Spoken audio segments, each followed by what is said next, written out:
Сәлем достар, бүгін сіздерменен секпіл дегеніміз не, оның шығу себептері қандай, және де секпілді кетіру үшін не істеу керек, сол жөнінде айтатын боламын. Соңына дейін көріңіз.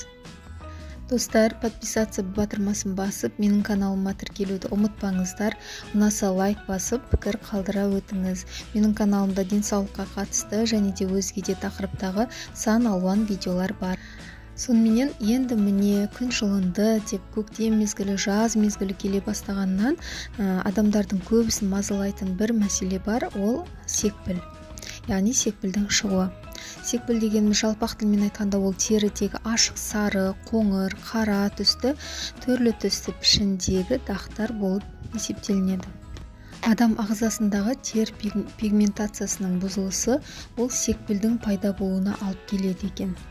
Яғни адамның ағзасы теріні күн сәулесі ультрафиолетінен қорғау үшін меланин деген пигмент бөледі. Ол егер жеткілікті түрде бөлінетін болса, онда ондай адамдарда секпілдің шығуы аз немесе мүлдем жоқ болады. Ал бөлінуі жеткіліксіз болғанда немесе шамадан тыс бөлініп шоғырланып қалса тер бөлшектерінде, онда адамның бетінде, иығында, қолдарында секпіл көбейіп кетеді.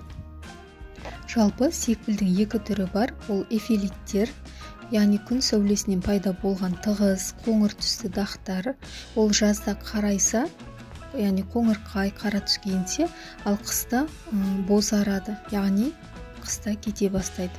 Ал екінші түрі бар, ол лентигин деп аталады, ол дақтар қара түсті және де қыста да кетуі қиын болады.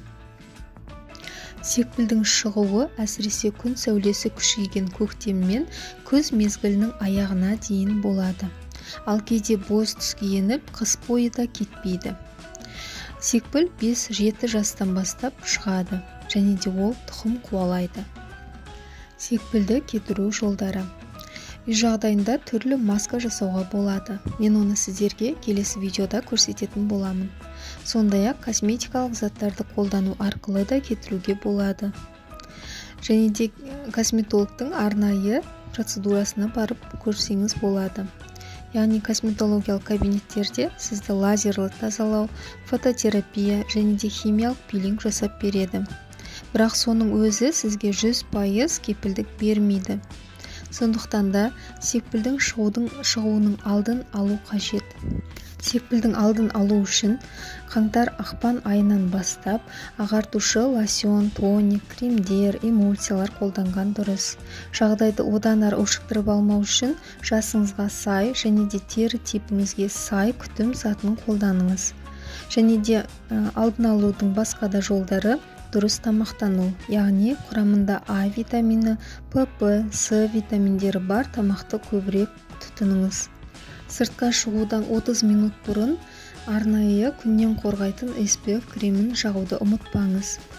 Күннен ультрафиолет сәулесінің түсу күші сағат 11-ден түскі 15:00-ге дейін күшейеді. Сондықтан да осы уақытқа дейін шаруаларыңызды жасап, ал белгіленген уақыттың арасында үйде болуға тырысыңыз. Мінекей достар, секпілдің алдын алудың қарапайым қағидалары осындай. Егер алдын ала білсек, оның салдарыменен күресіп жүрмейміз. Менің келесі видеоларым осы секпілге қарсы маскалар жөнінде болады. Ендеше сіздер менің арнама тіркелуді ұмытпаңыздар, және де келесі видеода кездескенше.